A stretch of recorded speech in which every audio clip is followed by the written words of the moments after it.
Let's make another randomly generated piece of jewelry. Today's numbers are drawer 4, impression die 5. 1, 2, 3, 4, 5. Here is the die we've chosen.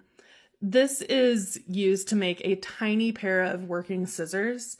I'm going to make these as functional as I can using non-ferrous metals.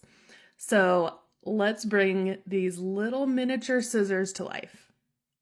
I head on over to my 20-ton press it, and because I'm using a thick material, I'm using my bandsaw to cut them apart afterwards because I didn't get all the detail, and pressing a small piece is going to be much more effective than pressing both of them at the same time. Here are the two halves. Next, I go in with my jeweler's saw and I cut one of the pieces out. I realize as I'm finishing this one that I should have drilled my holes and pierced out the inside of the scissor handles before trimming the outside. It's just a lot easier if I do it before. And I wanted to show you how I pierce the openings on the inside of different pieces. So I release the bottom end of my saw blade, thread the blade through the hole in the metal, tighten the blade back in, and then I begin to saw out the inside areas.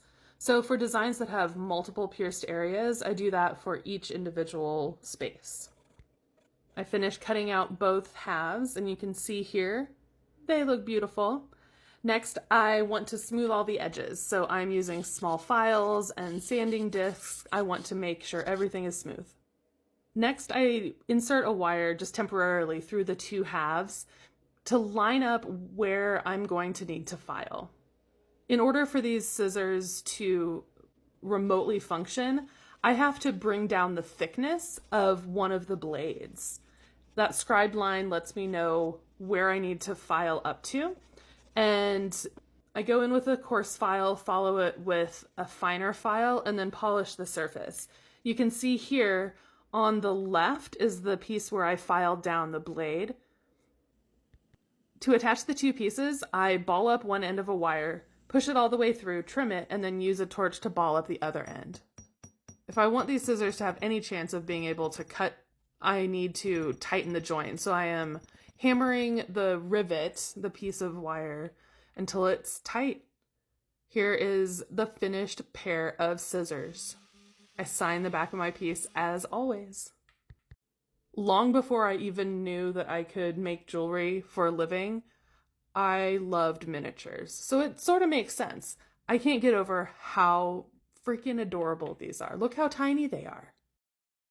And you can also string them on a chain if you want to wear it as a pendant. If you want to play along, I need 2 numbers from you. Number 1 through 8 to determine which drawer I'll pick, and number 1 through 85 to determine which die from that drawer I'll choose. And now is the moment you've all been waiting for. Do these scissors work to cut paper? Heck yeah, they do. The paper has to be held fairly taut, and you're not going to be able to cut details, but they work.